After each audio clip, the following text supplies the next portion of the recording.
and she was.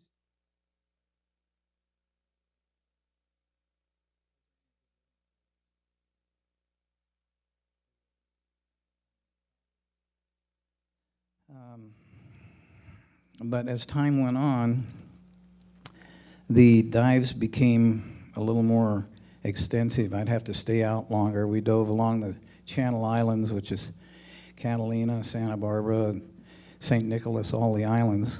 And we'd have to stay out sometimes for a week or 2 weeks at a time. And this wasn't resonating with my wife and kids. They kind of wanted a dad at home, and my wife wanted a husband to clean up around the house. So, so anyway, I was out on a dive one day, and a dive boat from U.S. Divers Company pulled up alongside of us. And I was young and reckless in those days, and I did a lot of unusual diving. I'd take on jobs that were relatively dangerous because they paid good, and I had a good reputation in the diving field. So these people from the dive boat had heard about me, and they asked if I would be interested in being a research diver for U.S. divers. So I said, well, yeah, I'll come in and talk to you. So I went home and told my wife, and she said, well, yeah, that'd be better than what you're doing out there. You've been staying out too long. At least you'll be working in a lab. So the facility was in Santa Ana, California, and at that time we were living in Costa Mesa, California, which it's all in one big Orange County down there. It's all relatively close together. And they put me in research and development department as a technician, and they gave me the many experimental jobs that I was solving quite regularly. I could see the simplicity because of my understanding and the way natural law works and the simplicity of natural law. They were overlooking a lot of the things that, by complications and academica, they were looking over a lot of things that were quite simple to solve. So they kind of liked what I was doing, and one day they invited me into the office and asked me if Jacques Cousteau, incidentally, was the one that started U.S. divers. He invented the aqualung, and he had a research vessel on the East Coast called the Calypso. You've probably heard of that. And they said that he's now interested in putting one on the West Coast, and would I be interested in being the head diver? So I thought that would be terrific and be more money and everything else. And they said, well, it's going to be a while because we don't even have we've got the ship, but we haven't got it outfitted yet. So anyway, they said, well, go on back to what you're doing, and when we're ready, we'll incorporate you. So I went back to my research and development, and we'd go out for 2 and 3 days at a time. And my job at that time was the wraparound mask. They were developing from the old oval type mask to one that it would come all the way around your face. And my job was to eliminate the distortions on both sides of the masks so that you could see clearly, a lot clearer than they were. And I wasn't having any trouble with it. I mean, I was working out the kinks in it when one day I was my valve on my tank malfunctioned, and I thought I had more air than I did, and I was down 250 feet with no air. So I had to come up in a hurry. And for those of you who've done any diving, you know that it's quite uncomfortable because all you do is exhale for it seems like an eternity. And luckily, I wasn't down there very long. I'd only been down there 2 or 3 minutes. So my layoff time, which is your decompression time, you're supposed to stop on the way up and decompress to eliminate the possibility of bends, was nil. I didn't have to do that. So when my wife heard about that, she said, no, it's getting a little dangerous out there, and you're staying out again a little too long and so forth. But you're a natural tinkerer. You know, you go to garage sales and you pick up this junk and you put it together and you make things work. And I see here in the paper, there's an ad here for a research lab tech at a place called Advanced Kinetics in Costa Mesa, California. And why don't you go down there and see if you can get a job? You'll be, you know, it's only about 4 blocks away from our home. And I'd be home every night. And I explained to her I don't have those credentials. Remember, I know machine guns and mortars and along with an 8th grade education, plus a year or two of college when I finally got through a rough high school, I didn't really have anything. And she said, well, go down there and see if you can start somewhere. And I agreed that it was something that was interesting to me. So I did. I took what I had and I went down. It happened to be at lunchtime when I got there. And there wasn't anybody there, no receptionist and nobody around. And I went down the halls, hello, hello, and no answer. And I went by the director's office. His name was Dr. Weinhardt. And he saw me walking by and asked me what I was doing. And I told him I was looking for a job. And he said, well, they're all out to lunch. Come back later. And I said, okay. And then he said, well, wait a minute. Come in here. Let's talk. He said, what are your qualifications? I said, well, I know a little bit about machine guns and stuff. And he said, well, you know, we're not kind of into that. What else do you do? And I said, well, I'm really been a student of natural law all my life. I know lots of things that work on the essence of simplicity. Everything I look at, I can almost see the diametrically opposed simplicity of it. I mean, everything, to me, is quite simple if you look for it. And I told him about the bumblebee and my interest in magnetics. Since I was a kid, I was interested in magnetics, and I found it that we live in a whole sea of energy. Magnetics is everywhere. It's the essence before you get to electromagnetics, before you get to electricity, before you get to power and energy, you have magnetics. It's a constant throughout all of the universe. It's a real power. Before it becomes energy, it's a power. So I guess he liked what I was talking about with magnetics and said, well, you know, we had an engineer quit last week that was working on one of our projects, which is magnetics. Would you be interested? And I said, well, sure, but I haven't filled out. He said, well, if you're interested, go to work, and we'll take care of the details later. Come in tomorrow morning and go to work. So I said, okay, that's great. And I went home and told my wife, and she was happy about that idea, and I was too. I thought, well, this is going to be good, and the pay was pretty good. So I kind of moved away from the diving and got more and more into research and development in this facility.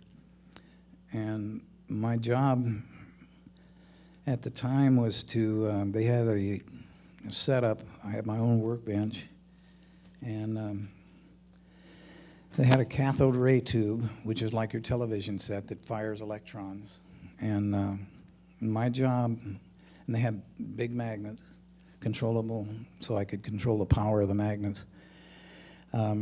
a giant oscilloscope, a high-speed Polaroid camera, and my job was to try and get just one electron through the field. I guess I blew it now.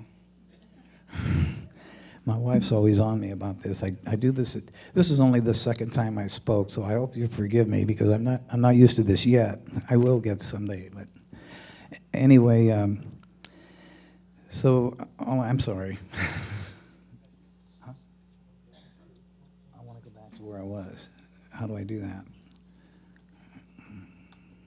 Oh. Okay. That's simple. Okay. Thanks.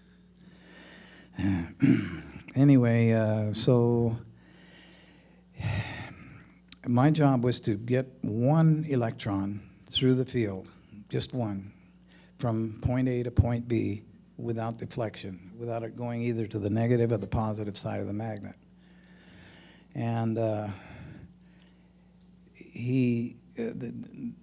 Dr. Weinhardt explained it. We got Boulder Dam. We got all the power in the world. So don't worry about increasing it, and just keep forcing this little guy through the field until we get one across. And the object was, at that time, they were exploring what in scientific terms was called the magnetic rivers of space, vortices in space, just whirling magnetic fields. And they wanted to know if they could use magnetics to traverse these fields, these rivers in space. And in order to do that, we have to get an electron through this field without being deflected. So I worked at it for quite a while, and I was shooting up rolls and rolls of boxes and boxes of Polaroid film every day. The experiment was probably at least $1,000 a day, and that time it was quite a bit of money, and I wasn't getting anywhere. I couldn't get an electron through the field. So I looked at it and said, no, there's a simpler way. I knew there was a simpler way. There always is. There always is, without exception, a simpler way to do things. So so I got kind of bored, and I started looking at the other things in the lab that they were doing, and the bench next to me was working on levitation. And what that consisted of was just a giant coil. In those days they were called igliotrons, and it's just an iron core with copper windings. And they would take a steel ball and put it on top of the coil and fire it up, and they'd levitate the ball for 4 to 8 minutes and burn up the coil. Well, and they'd go check another one out in supply. Well, they were running about $400 a copy, and they were checking out, 8, 10, 12, 15 a day, trying to get, somewhere with levitation. I never saw them get higher than about 3 to maybe 6 inches was the highest they ever got it, and they weren't getting anywhere with that. So I could see the simplicity in that too, that there's many forms of levitation. In nature, she does it every day, one way or another. We just don't see it. So I went home and pulled out all my junk from garage sales and put them on the living room floor, and I built up a replica of my experiment. I took magnets, and I took a television apart, got a cathode ray tube out, and I had remembered when I lived in the mountains that the way nature runs water from a snow cap to the ocean is she's always meandering, going like this all the way down. It's never ever in a straight line. You'll never see, it's asymmetrical. So I said, well, that's easy. These guys are trying to use brute force to force this little electron, and by that time they'd become my friends. And I was talking to them, and I said, I'll get you through the field, don't worry.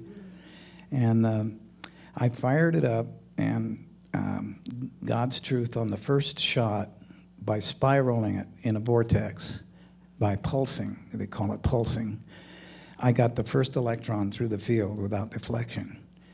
And after that, I took 20, 30 more times to make sure that everything was working. There's no problem at all. And what it was I was giving this little electron a chance to do its own thing, the way it would like to go through the field, instead of trying to force it. So I thought, oh boy, here comes a raise. I'm going to go in and get a raise for this.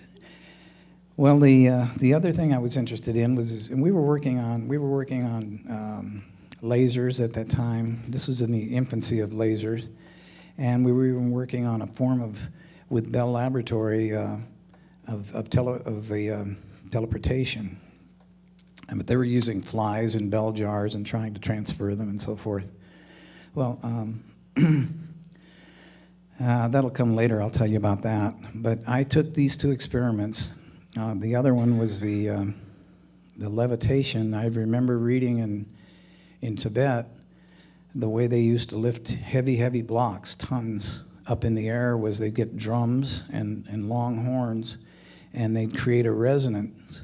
And as the resonance reached the frequency of the block, it reached a 0 point, and these blocks would go up the side of the mountains. All day long, they raised these blocks up. So that was one form of levitation called acoustical levitation, by sound waves or frequencies. Basically, there's only one form, but it's dissected in frames of reference by terminology, by semantics. People call it different things, but it's really only one simple thing. It's just whenever you vibrate anything, it's like the opera singer can hit a high C and break a glass. It's like a guitar on one end of the room can strike a G chord on the other guitar on the other side of the room. It's the same thing. You reach the resonant frequency and you vibrate that, and there's a tremendous amount of activity when you understand resonance. So I took a 15-inch woofer speaker and put it on my living room floor. My wife was trying to step around it, and my kids were going crazy, but in the interim, I was experimenting with different materials, and I wound up with a ping pong ball, and I put it in the center of the cone, and I had an audio amplifier, and I kept playing with it until I reached, I think it was about 28 hertz or 28,000 cycles per second. This ping pong ball would stand up and just levitate in the center of the cone. And that's similar to if you've ever seen the water, you get the right water with a ball on top, you can levitate the ball even though it's quite heavy. Or you can take a hairdryer and levitate a ping pong ball. They're different forms of levitation, but they're still levitation. So anyway, I wrote up my experiments. I took lots of pictures, different angles and different ways of showing them what I was doing. And I went in to see Dr. Weinhardt. And I told him, I said, I think I'm going to get a raise here. And he said, what are you talking about? And I said, well, what we're doing, and we're spending thousands of dollars a day, I think, and I'm not an engineer, but we can turn this over to the engineers. I think I found something that if we modify, if we start building on these ideas, I think we can get somewhere. And he said, well, what is it? Come on in. So I went in and shut the door, and I showed him what I did. I told him the utter simplicity of it. There's nothing to it. It's simple. And he looked at it, and he said, Ralph, you don't understand. This is a government-funded research and development laboratory. And we're paid to look for answers, not find them.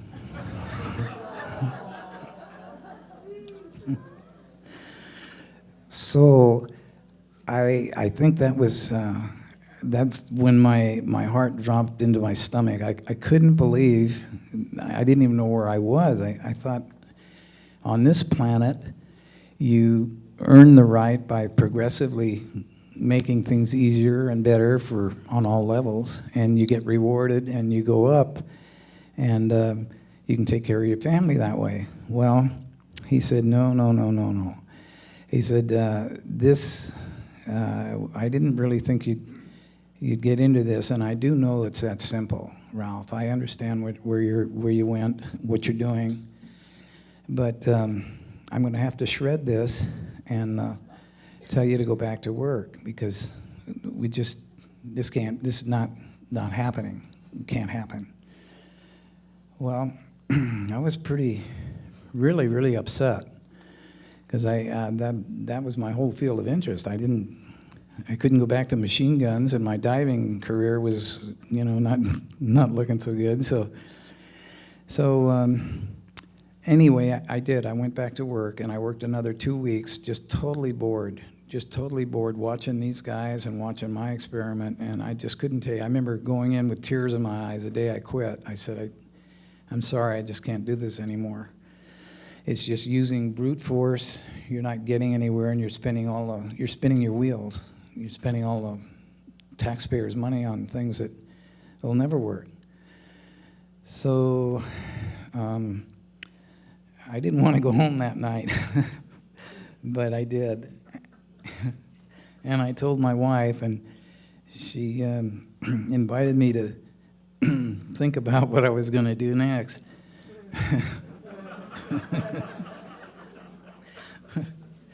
So, and I had no idea, but I had met a guy, and he belonged to a group called Understanding. This is in Costa Mesa, California, and it was created by Daniel Fry, who you've heard on some of the talks earlier about Daniel Fry. He created the group of Understanding for the sole purpose of people coming together and brainstorming, sharing ideas, and effectively trying to progress our level of knowledge to where we could find the truth and not be kept in the dark by what we were told, but probe deep enough until we found out what was really going on with things. And he said, I said, you sure they're going to want to listen to somebody like me? And they said, oh, yeah, we could. I said, well, I'm okay. So I went to their meeting, very warm, loving, friendly people. I'd never met anybody like that before. They were just wonderful people. And they allowed me to be who and what I was, which is just a kind of a hillbilly with a yen for natural law and know how to put things together that make them work. And I told them my story. And my interest has always been, since I was a kid, to see, in fact, I've heard people talk about missions, and if it comes under that category, that would be my mission in life, to see floating homes. And so your home and your habitation can be one thing, and then later floating cities, and then later floating countries, etc. And with my inherent knowledge of natural law and levitation, I didn't see a problem, except that people were telling me that you can't do this. This isn't going to work. And they said, oh, no, no, no, no. We've got another guy that thinks like you. His name is Otis Carr. And he's in Oklahoma City right now demonstrating spaceships. And I said, oh, okay. That gets things off the ground. That sounds like it's, you know. So they said, well, we'd like you guys to get together, because if both of you could come together on the same page, I think you can really affect a change. So I said, is that me? No. Okay, sorry. So I said, okay,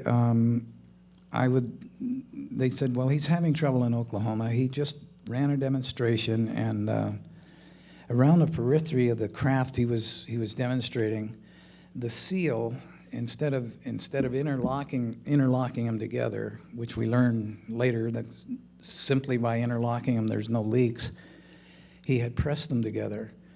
And at that time we had moving parts. We had two moving parts, and because of the rotation inside the craft, we were using mercury inside the craft at that time, or he was, not me.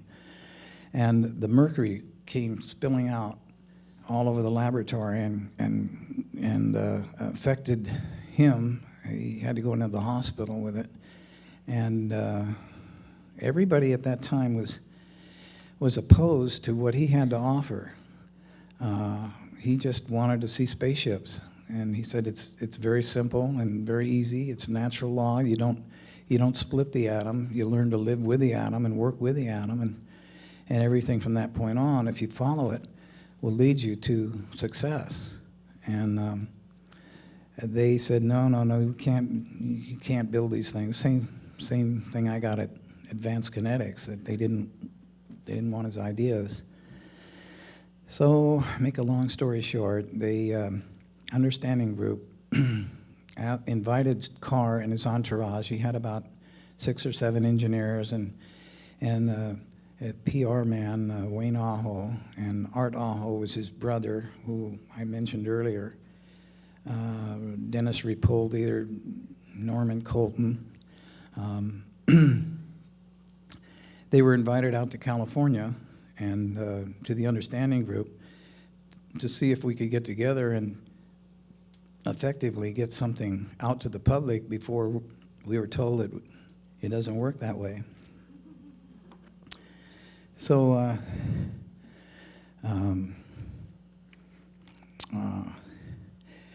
Carr and his entourage came out, and we had some wonderful meetings for a few days, and then they had to decide what we were going to do.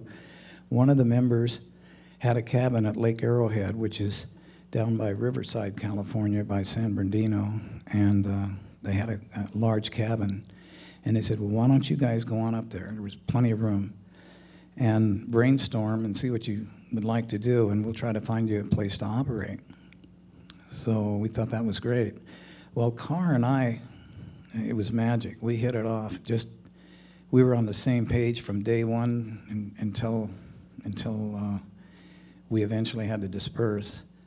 But we got into magnetics and what he was calling ether technology, which is the understanding of magnetics and how it works.